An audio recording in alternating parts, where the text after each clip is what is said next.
19, the same intersection, roughly the same number of vehicles involved in fairly similar circumstances involving a fire engine in the crash in this gas station behind me.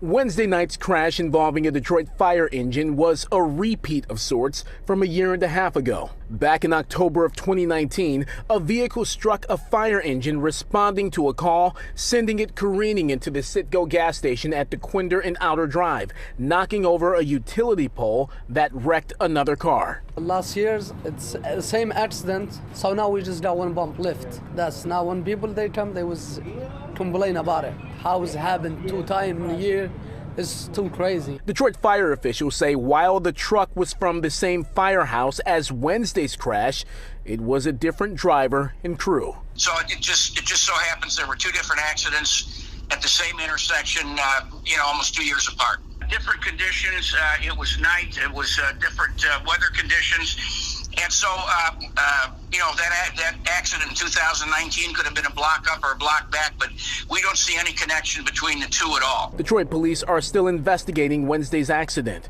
It happened as the fire engine was responding to an incident on I-75 and collided with this Lincoln Navigator at the intersection.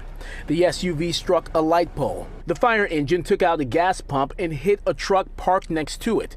Police say it's too early to determine who was at fault. Sources within DFD's ranks tell me this Coney Island may have blocked the fire engine's view of the SUV crossing the intersection. A witness says while the Lincoln Navigator had the green light, the fire engine's lights and sirens were on.